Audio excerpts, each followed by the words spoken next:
My phone vibrated. 2:47 a.m. The screen read Umarov, urgent. I shot up from bed, feeling my heartbeat pounding in my eardrums. Rustam Umarov never calls at midnight, never uses urgent. This was the kind of call that would change my country's future. My wife Olena sleeps beside me, our children safe in their homes. But I know this phone brings news that will determine their future, the future of all Ukrainian children. My fingers trembled as I touched the phone. Mr. President, we need to talk immediately. Umarov's voice was cold as metal, but I could hear the panic he was trying to hide. Kushner and Witkoff just left Moscow. They met with Putin for 7 hours. I have a 27-point document. After you read this document, you'll understand that nothing will ever be the same. My legs went numb. A 27-point document. Putin, Trump's closest men. In my memories, the ghost voice of the Munich Agreement before World War II echoed. History was repeating, and would I be its hero or its victim? I looked out the window. I could see the silhouettes of our soldiers patrolling Kiev's streets. They protect me, and I swore to protect them. Now that oath was being tested. Umarov, tell me. My voice was barely a whisper. Did they sell Ukraine? The silence on the phone was as loud as bomb sounds. In that silence, I could hear all the pain of 3 years of war, the blood of 200,000 martyrs, the tears of millions of refugees. 3 hours later, the security room of the presidential palace was cold as ice. The men around me, Defense Minister Rustam Umarov, Intelligence Chief Budanov, my most trusted advisors Andriy Yermak and Ihor Zhovkva, all wore the same expression: shock, fear, and uncontrollable rage. The document sitting in the center of the table, the 27-point list that would determine our fate, felt as heavy as a bullet. Every word destroyed Ukraine's 33-year independence struggle piece by piece. This document didn't just contain an agreement, it contained Putin's victory decree. I want you to read this, but be ready. Umarov's hands were shaking. I prepared myself, but nothing could have prepared me. Yermak took the document with gloves, as if holding a poisonous snake. Mr. President, this document bears the official seal of the Kremlin. Trump's special representatives accepted these terms. My insides trembled. Was America offering Ukraine to Putin on a silver platter? Article 1. The entire Donbas region will remain under Russian control. Article 2. Zaporizhzhia nuclear power plant will be operated under Russian management. Article 3. Crimea's status as Russian territory will be internationally recognized. Article 4. All Ukrainian ports in the Azov Sea will be operated under Russian control. My eyes welled up. Each article gifted territories watered with 1 million Ukrainians' blood to Russia. Each line betrayed promises made to mothers of fallen soldiers. I remembered our soldiers defending in Mariupol's steel factory, civilians massacred in Bucha, schools bombed in Kharkiv. Let's continue. My voice cracked, but I had to continue. Article 7. Ukrainian army personnel will be limited to a maximum of 50,000. Article 8. Ukraine's heavy weapons production will be banned. Article 12. Russian language will gain official status throughout all Ukrainian territories. Article 15. Ukraine will renounce NATO membership. Article 16. U.S. military aid will be gradually terminated. Article 18. All Ukrainian ports will be open to Russian ships. Article 22. Ukraine will continue its role as a transit country for Russian gas for European energy security. With each article read, the breathing in the room grew heavier. Budanov was clenching his fists. Yermak leaned on the table, his knees buckling. I slammed my fist on the table. The wooden table creaked. Everyone in the room startled. This isn't an agreement. This is a surrender document. Putin's victory decree. They're trying to turn Ukraine into a Russian protectorate. Tears appeared in Umarov's eyes. Mr. President, it's not finished yet. The worst is coming. Article 27. Ukraine will hold general elections within 60 days, and the newly elected government will ratify this agreement. Blood rushed to my brain. Trump was forcing me to hold elections. Why? Because he knew I would never sign this agreement. But someone newly elected, with Putin's money and threats, maybe could. Classic American game. Replace the unwanted leader through elections. This doesn't resemble Munich. Yermak's voice was fragile. This resembles Yalta. Great powers determining the fate of small countries at the table. In 1945, Stalin, Roosevelt, and Churchill divided Eastern Europe. Now Trump and Putin are playing the same game. Budanov interjected, "Mr. President, if we accept this document, Ukraine's independence will only remain on paper. In reality, we'll fall under Russia's control. We'll become a puppet state." I stood up. My footsteps echoed in the room. Snow was falling outside. Kiev's streets were silent.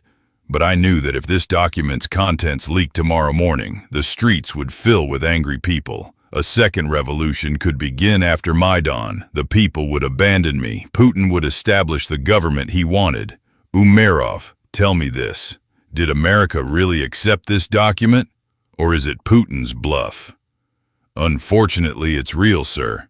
When Kushner left the Kremlin, he told reporters it was a promising meeting. Trump has a goal of agreement by Christmas. The White House issued a statement saying progress was made toward sustainable peace. Umerov, tell me the details of the Florida meetings. Everything. What was discussed in the Kremlin? Umerov took a deep breath. In his eyes was the helplessness of a man reliving that night. When Kushner and Witkoff entered the Kremlin, Putin made them wait 3 hours. Psychological pressure. They sat in Andreevsky Hall under Tsar paintings. Putin was deliberately late. What happened next? When Putin entered, there was a tight, cold handshake. Kushner tried to start with the plan, but Putin stopped him. "Let's discuss realities first," he said. "Ukraine lost. Zelensky must accept this." Anger was boiling inside me. Had Putin's audacity influenced Trump's men? Witkoff presented the plan. Putin criticized each article one by one. "Ukraine wants too much," he said. "Zelensky doesn't accept realities," he said. He threw his own list on the table. 27 articles. This document. Which realities? I gritted my teeth. That Russia won, that you lost, that the war was over. Umerov's voice dropped further. Putin added, 20% of Ukraine is under my control. My armies are 200 kilometers from Kiev. Zelensky has no choice. No one in the room was breathing. These words had come from Putin's mouth, been heard by Trump's men, and now reached my ears. But I wouldn't surrender. What about Trump's attitude? How did Kushner respond? This is the worst part. Umerov's voice trembled. Kushner didn't oppose Putin. He only said, "President Trump is getting impatient. This war is harming the American economy. If Zelensky doesn't accept this plan, U.S. support will be cut off." Direct threat. Yermak couldn't help but interject.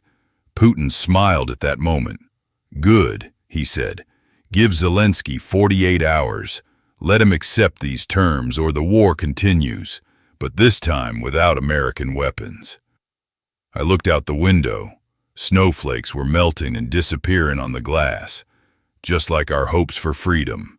But no, I wouldn't surrender yet. What was Kushner's final word? "I'll speak with our president, but the plan seems reasonable," he said. Putin stood up. The meeting ended. It had lasted 7 hours. Putin was smiling as he left the Kremlin. My phone rang. The screen showed Macron. "Emmanuel." "Vladimir, I'm getting terrible news. The Moscow meeting, is it real?" "Real, Emmanuel. And I can't accept 2/3 of the plan. My constitution doesn't allow it." "I know, my friend. That's why I'm calling you to London. Keir, Friedrich, and I want to meet with you, As Europe, we must stand against America's bullying. This isn't just about Ukraine anymore. It's about European sovereignty. Macron's words reignited the flame of hope inside me. When? Tomorrow, 10 a.m., Downing Street. And Volodymyr, all of Europe is with you. We've already spoken with Ursula von der Leyen. The EU will support whatever decision you make. When I hung up, the atmosphere in the room had changed. Hope had returned. Gentlemen, my voice was now determined. We reject the Moscow plan. We'll write our own plan. 20 articles. Real peace. Not surrender forced upon us. If America abandons us, Europe won't. 6 a.m. Flying to London, I was seeing Ukrainian lands from the plane window for the last time. Perhaps for the last time as free Ukrainian territory. The cities, villages, rivers passing below, all were territories included in Putin's 27-point list. On the plane with me were Yermak and my foreign policy advisors. In my hand was the draft of our alternative plan to present to Europe. 20 articles. Real peace, not surrender forced upon us. Mr. President, Yermak quietly approached. Will European leaders accept this plan? Can they stand against America? They have to, Andriy, because if Ukraine falls, they're next. As I landed at Heathrow Airport, my phone rang. It was Jake Sullivan, Biden's former advisor. Volodymyr, I'm sorry. Washington's attitude has changed. The new plan must be accepted. Jake, this plan violates my constitution. I can't sell my people. Zelensky, see the realities. Russia won. We can end this war. But compromise is necessary. I hung up. America was abandoning me. When I arrived at Downing Street, Starmer greeted me at the door. There was determination on his face. Volodymyr, welcome. Come in. We're all waiting for you. Walking through number 10's famous door, I felt history. Churchill had passed through this door, resisted Hitler. Thatcher had passed through this door, never bowed to the powerful. Now I was passing through, standing against Putin. In the cabinet room, Macron and Merz were waiting. 4 leaders, 4 countries, 1 goal. Save Ukraine, protect Europe. Volodymyr, Merz began, his voice determined. Some parts of America's plan are unacceptable from a European perspective. As Germany, I state this clearly. If this plan is accepted, Putin will be in the Baltics tomorrow. Britain feels the same. Starmer's voice was firm as steel. If you can't win this war, Putin will attack the Baltic countries tomorrow. Poland will remain under threat. This isn't just a Ukraine problem. It's a European security problem. Macron stood up, filled glasses with water. And France, his voice trembling with anger, will continue its military support to you, whatever Trump's threats may be. Rafale fighter jets, Caesar artillery, Scalp missiles, all yours. My heart warmed. I wasn't alone. Europe was with me. My friends, my voice strengthened. With your support, I've prepared Ukraine's own peace plan, 20 articles, with real security guarantees. I opened the plan. As I read each article, I watched the expressions on their faces. Article 1, Russian withdrawal from occupied territories. Article 2, handover of war criminals to international courts. Article 5, NATO security guarantees. Article 10, Ukraine's EU membership process. Article 15, Russia's payment of war reparations. This is real peace, Starmer nodded. But will America accept? America's acceptance isn't necessary. Macron's voice was decisive. We Europeans can ensure our own security. As I read the plan, I watched the expressions on their faces. Hope, determination, and fighting spirit. Europe was preparing to stand against America. You'll go to Washington with this plan, Merz said. We'll support you too. Leaving London, my phone rang. Trump was displayed on the screen. I could hear my heartbeat. Zelensky, why aren't you reading my plan? Putin accepts, why don't you? Your time is running out. Mr. President, my constitution prohibits giving away territory. I can't sell my people. Change your constitution. Hold elections. The Ukrainian people are tired of war. They send me polls. 60% want peace. My people want freedom, not slavery. Zelensky, listen to me. Trump's voice had become threatening. If you miss this train, you won't get another chance like this. Russia is getting stronger. You're getting weaker. Decide within 48 hours. 48 hours. I promised Putin, I'll get your answer within 48 hours. If you accept, peace. If not, American aid ends. The phone hung up. The war was no longer just against Putin. It would also be fought against Trump. And I only had 48 hours. On the plane, I was thinking, if I called my wife, what would I say? How would I explain to my children? Would I say, your father refused to sell your country? Returning home, I made a promise to myself. With this 20-article plan, we'll achieve real peace, or we'll fight with our lives in this process. But we won't surrender. Never. As the plane approached Kiev, I saw the brightly lit city below. They were still free, and I would keep them that way, at any cost. My phone vibrated. New message. From Putin, last chance. 47 hours, 23 minutes left. After that, Kharkiv offensive begins. Don't test my patience. My hands trembled. Was Putin bluffing, or would he really do it? Images of Mariupol flashed through my mind. The steel plant, the civilians in the theater, the children in the basement shelters. Tomorrow I'll fly to Washington. I'll talk face-to-face with Trump, and I'll tell him Ukraine is not for sale. But first I had to talk to our commanders in Kharkiv. If Putin was going to attack, we had to be ready. Every minute counted now. This was the hardest decision of my life. In 48 hours, I would either preserve our freedom or lose everything. The weight of 44 million Ukrainian lives rested on my shoulders. The clock on the wall was ticking. 47 hours, 22 minutes. 47 hours, 21 minutes. Each second brought us closer to either salvation or catastrophe. This wasn't just Ukraine's fate. It was the future of all Europe. Democracy versus dictatorship. Freedom versus tyranny. And I would determine the outcome in the next 48 hours. But I had to win, because the alternative, a world where Putin's aggression was rewarded, where might made right, where small nations existed only at the pleasure of nuclear powers, was too terrible to imagine. The snow outside had stopped. Dawn was breaking over Kiev. In a few hours, I would board a plane to Washington, carrying the hopes and dreams of my people, carrying the 20-article plan that represented real peace, not capitulation. Trump thought he could pressure me into surrender. Putin thought time was on his side. But they both underestimated the power of a people fighting for their homeland, for their children's future, for their right to exist as a free nation.